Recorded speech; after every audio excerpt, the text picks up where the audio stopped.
Thank you all for joining, and I'm very delighted to be back. I just okay. So, very short sprint, and I will be very open and very real about the things I'm going to be discussing. So, last week I tried to water your throat, as they say it in my language. So, in other words, just to get you excited and to push you to where we are going. Now, I would like to make something very clear. We have an objective. We are not here to offer value and just you know when we have a goal, we have a responsibility, and we want to provide a service. We're interested in building the largest community of university students that have access to internships or anything that looks like real work before they graduate, so that when they graduate, they can get their jobs. Now, I'm going to be very real. This is going to be recorded and it's going to be available on different channels of sales or what have we. Number one, I left university in 2007. Don't freak out. Somebody called me ancient, blah, blah, blah. No problem. The good news is that in the rooms I sit, I'm still among the youngest. All right. The board I sit on, I'm one of the youngest. Among my friends and contemporaries, there's just one person that's younger than me. Some of you know him. So I am still playing safe. And that simple sentence has a little wisdom. But before I graduated, in my 400 level, I was offered a job. GT Bank at the time, which would be the equivalent of Flutterwave now, Money Point, or anybody who is making waves, because then banking was the big thing, offered me a job. GT Bank was among the finest. In fact, GT Bank was so good that if you have a job from GT Bank, some banks don't interview you, they just hire you. Um, how did I get that job? It's part of what I want to teach us. Ladies and gentlemen, I stood in front of my class university and I told them that, because then I was on a 2-2. So I made a comment like, it's not by first class or by 2-1. And my class was offended. I had to go back and apologize to them because I was trying to invite them for a conference and they were not paying attention. So I was trying to get their attention. So when I said that, that offended them. Well, 18 years later, I don't think I was wrong. And that is what I want to share with you guys on this call this evening. Now, what am I doing? I'm taking my consulting years to show you a hidden phenomenon. So we said no useless course because I was at a federal government event in Abuja, and one parent or one participant stood up and said, all these students, blah, blah, blah, studying useless courses, use those words. And then the people freaked out and shut him down. And they're like, no, you can't say that. What do you mean by that? So that's where we got the name from. But we're arguing to say that based on the 18 years of consulting I've done and how, by the grace of God, I've been helped, I've not been idle for one day. So, in fact, like I tell people, I have 3 to 6 months worth of work in front of me. What does that mean? It means if I arrange all the work I'm doing, because I delegate, we have a team, we break down into groups. But if I were to put the work on me and arrange it, in other words, this is 4 weeks, this is 6 weeks, this is 6 months in a straight line. So that means I need 6 months to catch up with the work if I'm going to do all the work. What does that mean? Work day. So if you are sitting here and you're afraid, if I graduate, I won't be jobless. Ladies and gentlemen, just follow us and you'll be fine. What am I doing today? I'm introducing you to the concept of pestle, and I'm showing you how exactly pestle connects to real opportunities. And I'm taking some of the weirdest courses to drive home my points. So that was introduction. Here is pestle. Some of you are seeing this for the first time. Pestle is political, economic, social, technical, legal, and environmental. So What is political? Government policy, regulation, elections, trade agreements, geopolitical forces that shape the market and access to business. Is there anybody in the room here reading political science? If you know anybody, by the way, still offer the course, you can comment. Tracy is there to follow. If you know anybody studying political science, send them this meeting link immediately. Tracy, Tracy, drop the meeting link for them so they can copy it and send it to them. They should come and listen. Anybody you know. Now, the typical question, and we'll have Q&A one day, someday, the team will decide, what would a political scientist be able to do? That's the problem. The way the world is designed, the world is not designed, this is the first nugget. The world is not designed around careers per se. That is usually why people are unemployed. So what do I mean? You will say someone said, I read accounting. So you're looking for an accountant's job. Not necessarily. You could get an accountant's job. And your meeting is on this call. What were you doing a few minutes before then? You were talking to a UK client who is frustrated and is looking for an accountant. Are there people studying accounting on this platform? Yes. What is the problem? That's what I want to discuss today, and what we want to introduce you into Kryptr. To say that, listen, go and write it down. At Kryptr, if you take our recipe, what could not be a problem?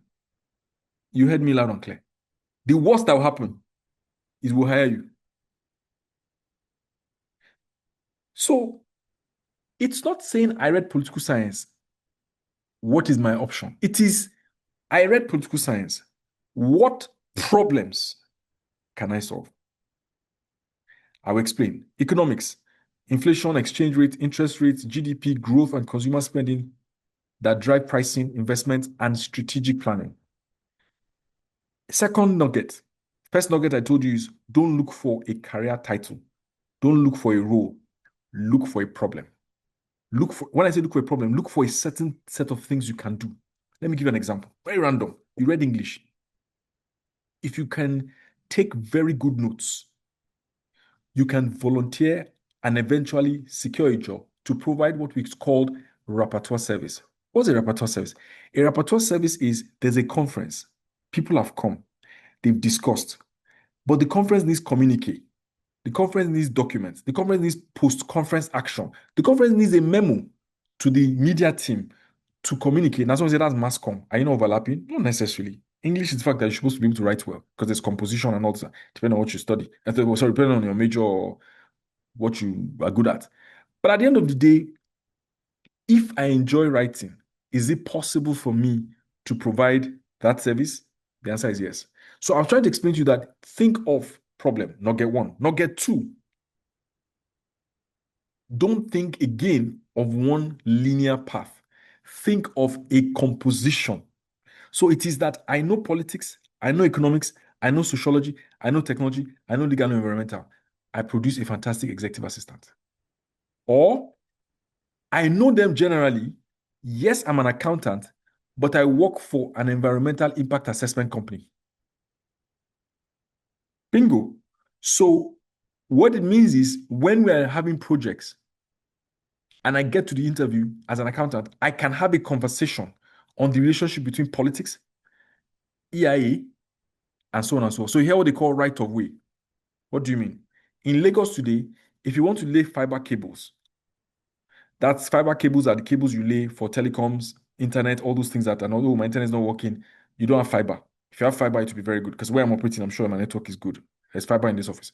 Cut the story short, that right of way, when you're laying that cable, you're going to have to go and take permission from the Lagos state government. Now, there's political nuances around that, what we call regulatory, dealing with regulators. So that understanding is what it means. That is inside environmental or technical conversations. 3, sociology, demographics, cultural trends, consumer behavior, human dynamics that shape the mind, talent, and organizational culture. I gave this example before. If you live in Yaba, Yaba is fast becoming the next Lekki. If you don't know it now. Okay, maybe you don't live in Yaba. If you know of Yaba in Lagos, for those of you who are in Lagos, it's fast becoming what? The new Lekki. I'll look for somewhere else to give an example. What does that mean? It means that the people before that could afford to live in Yaba, who were teachers, factory workers, or any other income or any other career or role or job that pays moderate rates, I use the word carefully, they won't be able to afford the housing. So they'll tell you 3 bed now is 6 million, is 5 million. Before, you could manage your 3 bed less than a million, 700K, 800K. Times have changed. So they have to move further away. Now, if they move further away, they're going to move to Ikorodu or any other place, and no disrespect to anyone, or anywhere that is cheaper, Agege and just down the line or beyond the Aja side towards Lakwe and Co. Please, no disrespect if I call your place. I'm just explaining where rent is cheaper. There's nothing wrong with that. Okay. They will need their transport cost to increase.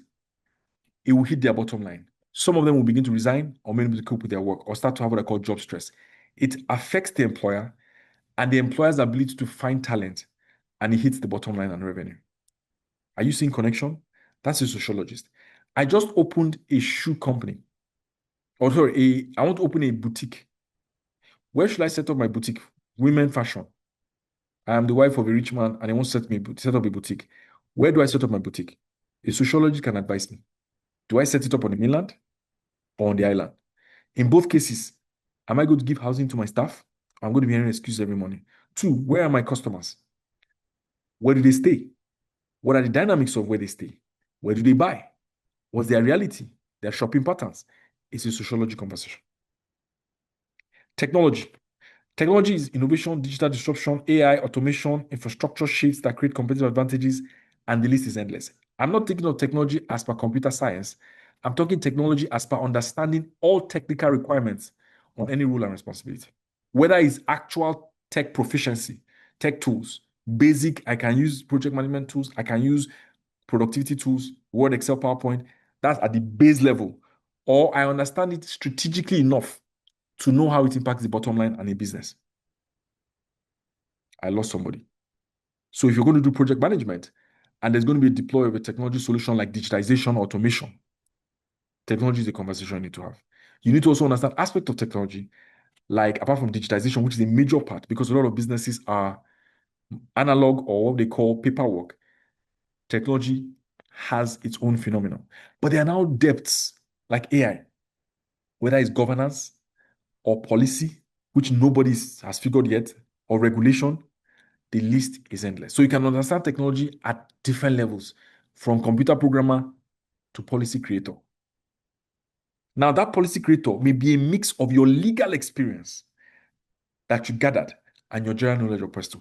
That's why we said you should join the Kryptr platform. And if you notice, we send news briefings every morning, which are going to be updated to now be a Presto news briefing every day. Why are we doing that? Because I'm telling you that this is the fabric of which every business operates. It's a Presto conversation. Environmental. Okay, no, legal, sorry. Contracts, compliance, data privacy, intellectual property, regulatory frameworks that define how business is conducted. When I say non-disclosure agreement, yes, the lawyer drafts it, but you are the executive assistant.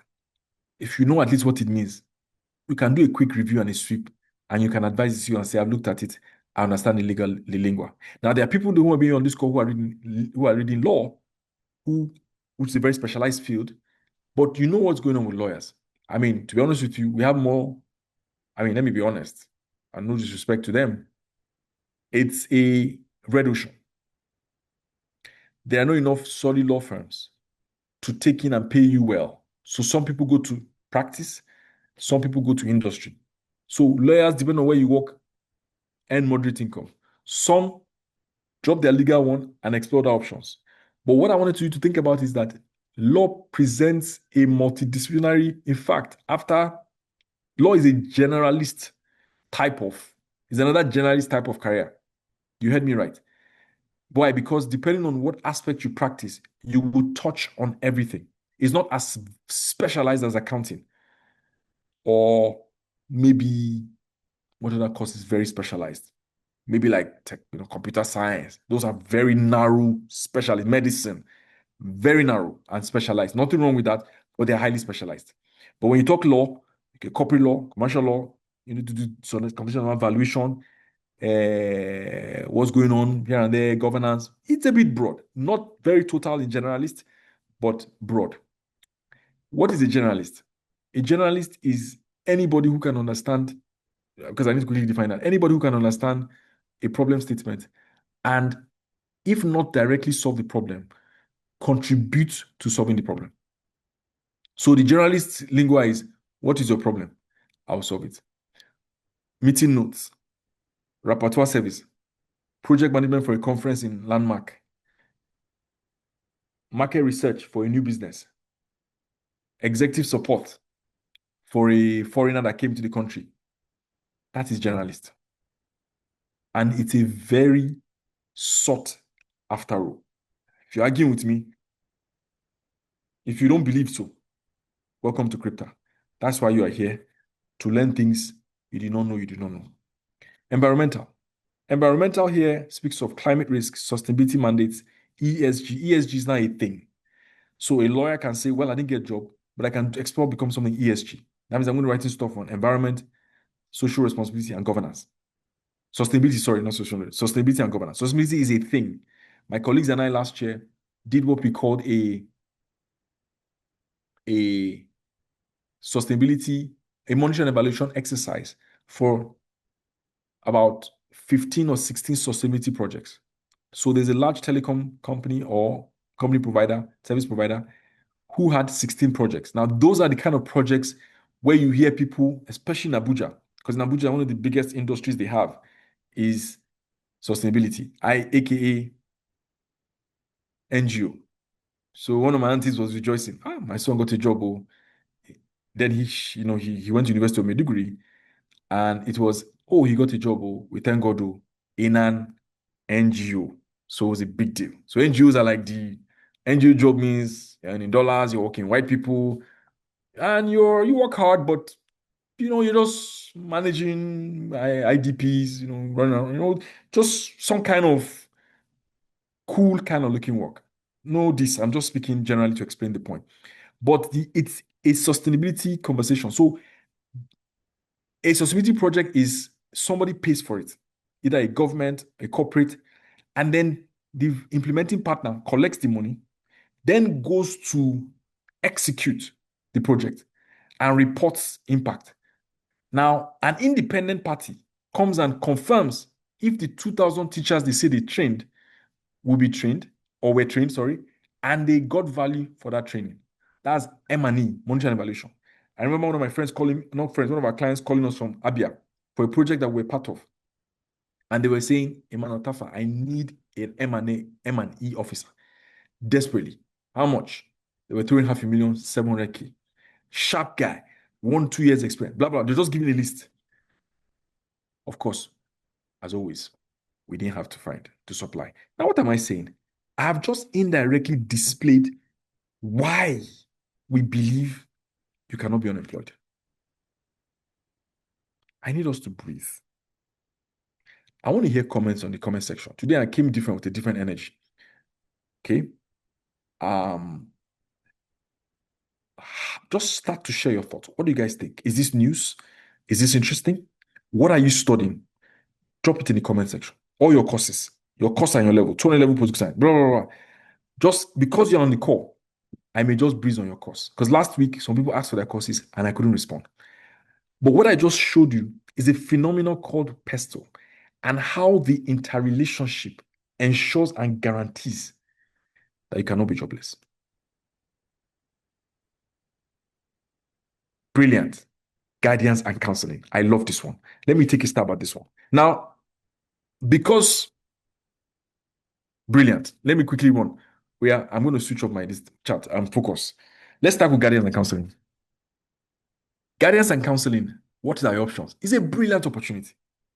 Let me begin. Number one is the one you probably know. I can work in a school as a guidance and counselor instructor. Brilliant. Let me give you the second option. You can work in an organization or HR department. So you take on a role called HR. So you take HR career. That one is easy. When you take HR, you will specialize in mental health and wellness. So some companies that have monies are budgeting, putting aside budgets for mental health. Mental health is a big thing. Now, if you don't know, I'm aware of a lot of rehabs, where we have where I'm aware of rehabs where we have people, rehabs that are oversubscribed. I know of two, three people, and my heart goes out to their parents because it's a very difficult place to be. Where you have, some of you on this call, you have siblings, cousins, relations who have mental challenges and they have to be taken away from their family and friends for a period of time to deal with their mental issues. I'm not even talking about drug abuse, just cases of, depression and so on and so forth. But there are cases where even me as an employer, where I've had cases where two of my colleagues developed what I call mental issues. They were not working, they couldn't concentrate, and we had to give them some time off. And at some point, they had to leave. Two cases, as small as our own firm is, small meaning like 30 people thereabout, we still have two cases that I've seen at our peak. What about a large company like MTN or First Bank, who is dealing with their mental health? So if you go and say, I want to apply for HR work, and you state your CV, everything, and they say, why should we hire you? You say, because I took time as a guidance and counselor to specialize in mental health, whatever. Now, it doesn't stop there because there's another layer. That's why you have to stick to Kryptr. Guys, oh my God. Oh, I hope you're getting value already, because this is free. I'm giving you guys.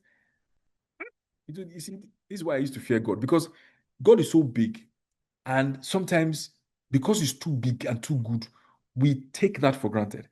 The way I'm saying these things, I'm explaining to you how you can cook up, capital cook, a contraption of ideas and present an interview and they'll hire you. That's why you're on this platform, so that we prepare you robustly. The reason why people don't have work is because you go and you look like everybody is pure water. So you walk in with your CV or your whatever, and you're looking like they're looking at you like, what problem are you going to solve? You're going to become a burden to me. Now, some people have the charity, I call it charity, to train you. Yes, some of you may be offended and say, shouldn't they train me? No, they shouldn't train you. Why did you go to university? That's why sometimes when people are fighting, I don't want to mention companies in Nigeria are trying, no, they don't have any obligation to train you. They might as well have gone to JAM, pack all the people at finished secondary school and train them for 4 years and start paying them salary. They will get better value than waiting for you to graduate and then hire you and still retrain you. I lost you. Imagine if they went to JAM and say, okay, imagine, and I'll tell you how, because this something is very deep. Imagine you went to JAM. All the people writing JAM, you just pack, you don't do your whatever. All the guys that got A's, 5, 6 A's in WAEC, come and resume in Emmanuel Tarfa Consulting. For the next 4 years, I'll pay you 100K. By month 6, month 7, you start seeing value. By year 1, they've caught up. They now spend 4 years learning consulting. When they finish, you give them a certificate, BSc management consulting. They now start earning better money. But at that point, they'll be adding more value. How do I know? A family friend sent her son to our office. He's finished his work. He's waiting to go to Canada. He's jobless. Can he come to your office and just hang around? So he came. I gave him research, gave him work to do. He came with a laptop. I saw what he was doing. There was another person that was a copper. I saw what the copper was doing. Ladies and gentlemen, there was no difference. You heard me loud and clear. There was no difference. At best, maturity, which is what the advantage of university. And then, of course, you can also meet your wife or your husband. LOL.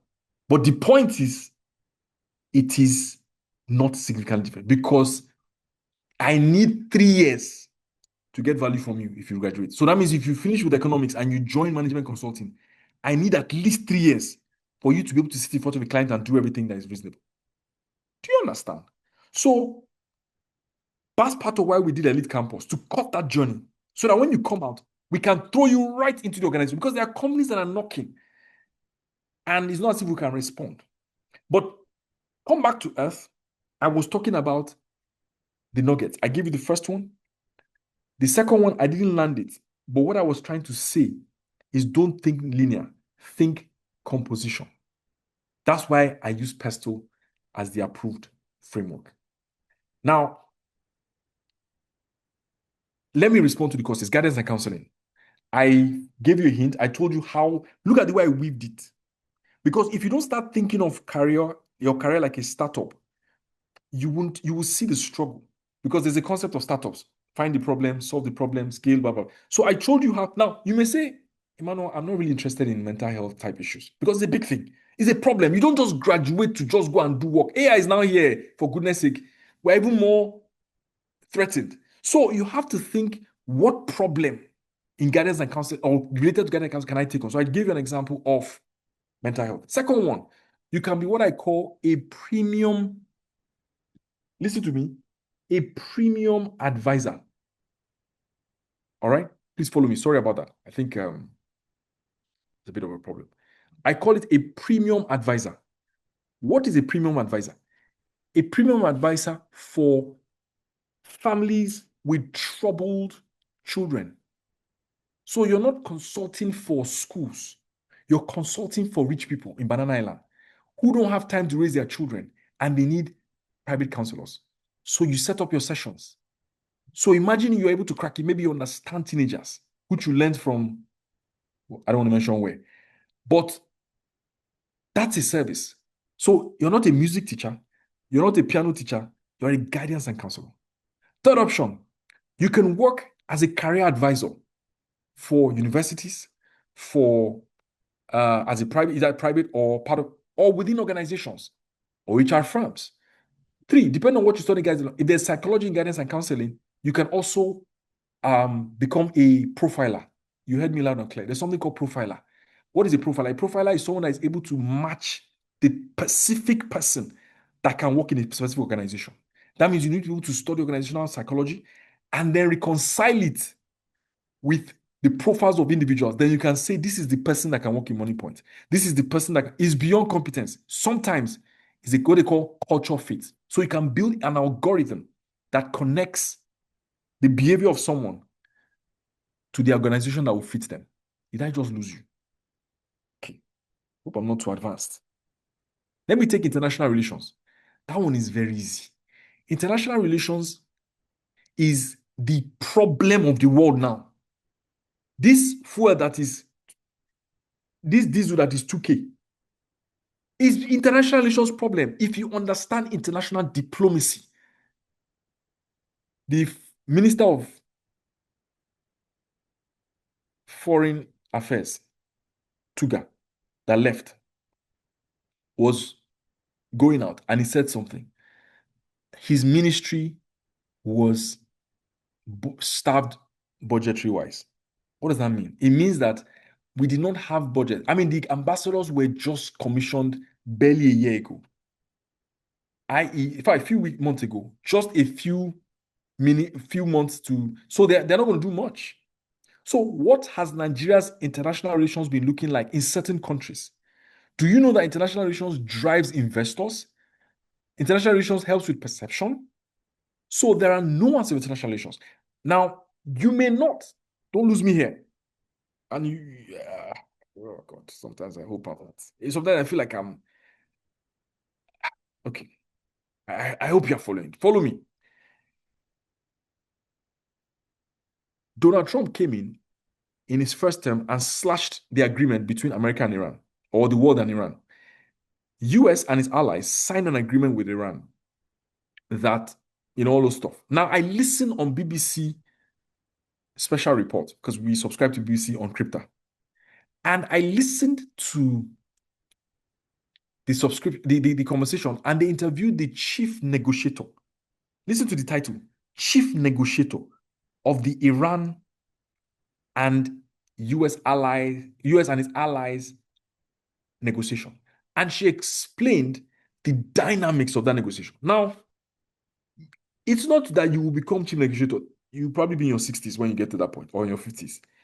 But it is that you were the analyst in the room, locked up in a 5-star hotel in Geneva or any European neutral country, negotiating on behalf of Iran.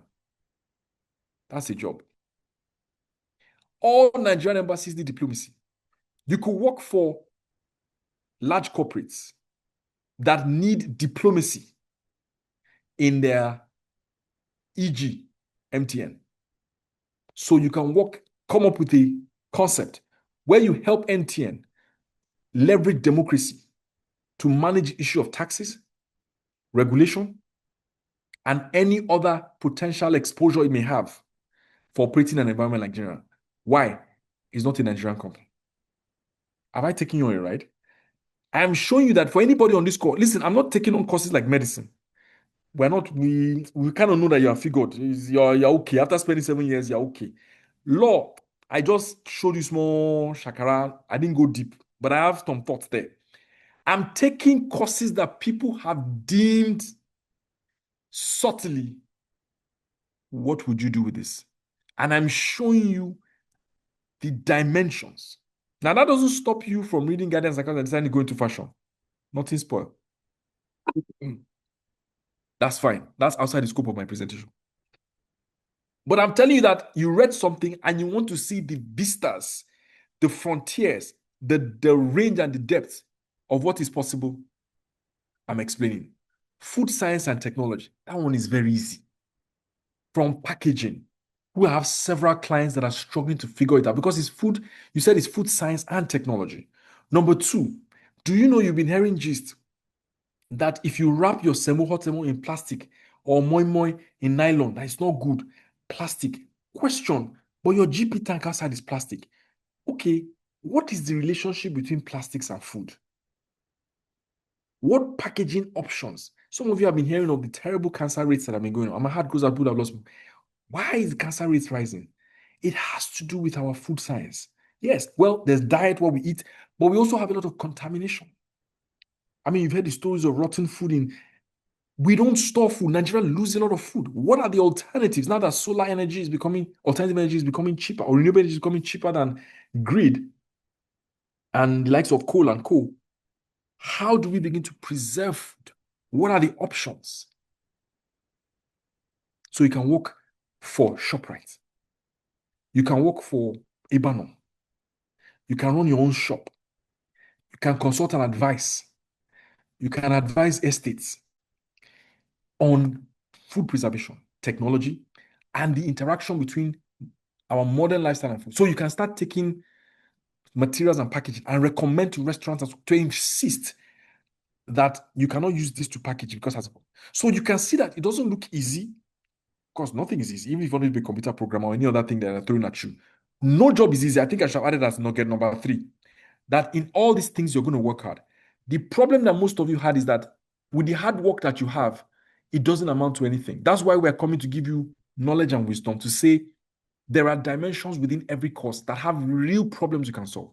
Then there's the basic one, kind of related to biochemistry or bio something that has to do with food scientists. So any factory or shop that sells food needs to have someone that deals with the biology or chemistry of that food. So there's testing and there are labs and so on and so forth.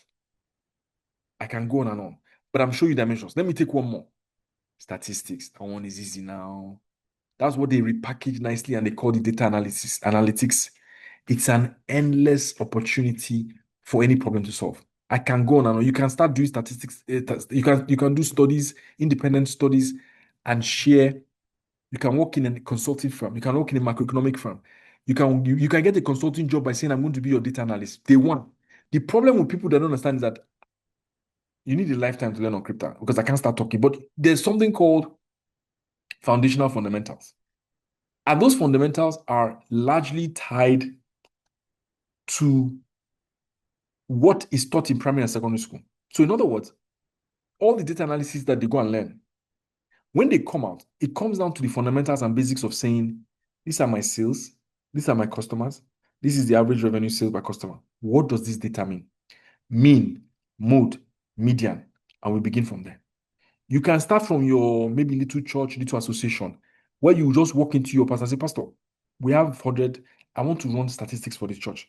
Very simple. So what is it? I want to look at the data, let people fill forms, and I'll do my analysis. You finish your report and say, Pastor, data number 1, 50%, 60% of our members joined in the last 1 year.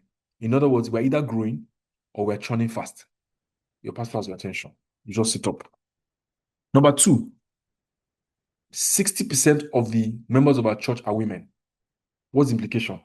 We're going to largely lose them if they get married. Sorry, are single. 60% are single and are women. There's a high probability that they're going to marry and leave. So we're going to suffer churn. You sit down again. Ladies and gentlemen, I can go on and on and on. But you know what this analysis I'm doing?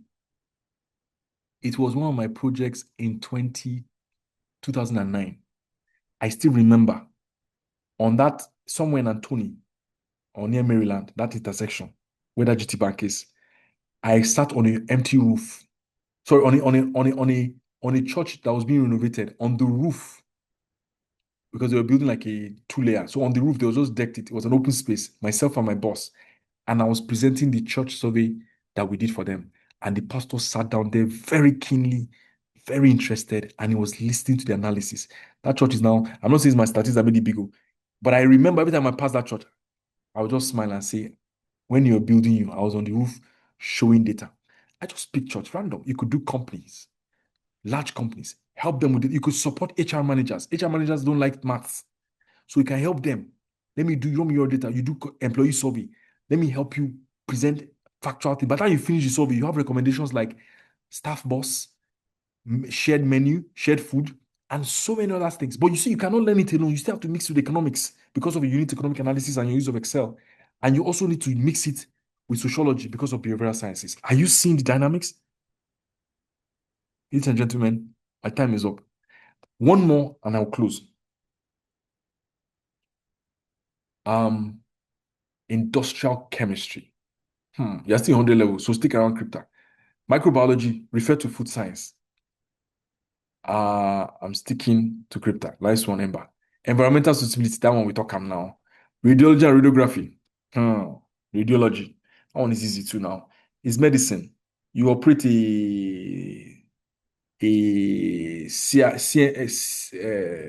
what's that machine? MRI machine and all the medical equipment. It's a very specialized field.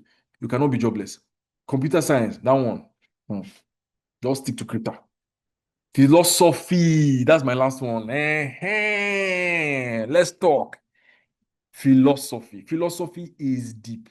Let me show you one dimension of philosophy. And I'll open the questions. I may not stick around to take questions, but I'll allow Tracy and Media to take questions and then come and give me feedback later. Accounting, don't worry. Have a nice life. We've already spoken. No, that's a joke. I'm just kidding. Stick to Kryptr. But let's talk about philosophy. Ladies and gentlemen, the CEO of MoneyPoint came and said something controversial. Well, according to people. I don't want to say where I stand so that I don't create enemies. But he came and he spoke and he explained some stuff. You see what he did? It was a philosophy he put out. In other words, he put out a thought. He said it was this Yahoo, quick rich methods, hookup. That was his philosophy. Or that's his. So he's saying that that's the philosophy that is driving the Nigerian youth. Is it true? The philosophy should answer. That's the beginning of your job. Now, there's something I'm seeing that is becoming a major requirement among clients as a consultant: cultural transformation. We've gotten at least 5 cultural transformation requests in the last 2 years. What does that mean? What's cultural transformation? Cultural transformation is a company is making money, a company has staff, but everybody is behaving as if there's no authority. So it's driving CEOs nuts. Now, a lot of CEOs are accidental CEOs. They were talented people, they were gifted, but they were not trained to manage people. So there's something called a management theory. What does that mean? Just this morning or yesterday, I got an email from HR. I don't know why it came late because the award was done at the end of December. And they said I won the Heart of Gold award. Funny enough, I'm like, how many are we? How many bosses do they have? Who were the contenders? So I didn't feel overly happy, but it was humbling. And I think I need to tweet it because it means I understand because I'm sure I was pitched against middle managers. But for you to be pitched against your middle managers and for you to win the award, because most CEOs will not collect that award. Let me repeat myself. This about this is very deep, and I didn't think about it that way. When I saw the award, I just thanked HR and I said thank you. I just felt flattered. But before I get flattered, that means there's something I understand about human behavior. In other words, my employees will not call me toxic generally. Now, I've heard one person call me toxic, maybe two or three other people, maybe they didn't go to Glassdoor to go and drag me. And someone should check Glassdoor if I'm there. But because I don't know how to operate that platform. But my point is, it is becoming a trend that people go and drag their CEOs on Glassdoor. It's a very bad trend. So what's the way forward? What I would say is, philosophy can help by actually understanding the way different people think, because there are different types of employees. Now, I'll give you a random example. I have the ones that are extremely hardworking. You can call them Sunday 2 p.m. They'll pick your call, open their laptop and respond. But you know the problem with those ones? When they make their specific demands, which sometimes looks rude, you have to listen. That's where employers miss it. So employers will take it personal. Is it because Kiniko? No, the person doesn't know Steve Jobs, Steve Ivy, and some of the exceptional people we've seen. Most exceptional people are eccentric. You can't manage them normally. So they will talk to you anyhow. You won't take it personal. You can't. It's a philosophy there. They have the other ones who are work-life balance. Don't call me on Sunday. I want to answer you. I'll respond on Monday. Ignore you. Well, I said, if you're a youth copper or intern, and I call you anytime, and you don't respond to me, you ignore my call, and you don't respond to the next day, maybe like it was a Saturday or Sunday, now call me on Monday, I'll fire you. I'm saying in public here, go and drag me on. I'm confessing my sin here. It's not even a sin. Why am I saying this?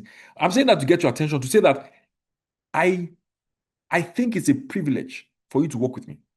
So if I skip through the layers, ignore all your bosses and call you straight, and you ignore me, I will fire you. Because there are people who are on a waiting list to be mentored by me. Waiting list.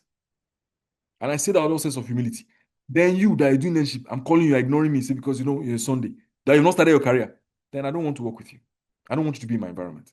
Now, there are people that have earned their tithes, they've been around, their life priorities are different, they're seeking new relationships, they're trying to build their career, they're managing aged parents. I understand, and I'm responding to that. In fact, I'm even supporting them in their personal decisions. That's philosophy. Now, it's psychology, but there's also where you philosophize, I don't know the word, you get me, that theory and publish it. That means you can work significantly in organizational transformation. Oh, sorry, cultural transformation. A very hot cake concept because companies are struggling. There's culture at project level. Oh, we have a 2-year project sponsored by the World Bank. We're working, traveling around the country, but people are having problems. Our mates are not collaborating. The project is suffering. The M&E is low. That's significant. So culture is not just organization, it's also projects. So projects suffer because the culture was bad. You heard me. Some of you don't understand. You may be too young and inexperienced to understand what I'm saying. The best example I can give you, I don't want you to, is Big Brother. Why are they always fighting? Say culture matter. Different people, different behaviors come together. There will always be our. Now, it's entertaining to us, but it's a reflection of what happens in an office, a project, or even a family. Ladies and gentlemen, welcome to Kryptr. If you love yourself, your life, and your career, join our community. Invite every blessed person you know. If they want life transformation, this is the beginning. I only came to set the foundation. We now want to bring the experts, economists, marketing expert. So we're going to line them up on this webinar series. So you can come and say, who is on the menu today? Oh, an organizational psychologist. Brilliant. But if you want to enjoy yourself, it looks like a mini podcast, and learn and stuff yourself for the journey ahead, Kryptr is your plug. Have a fantastic evening.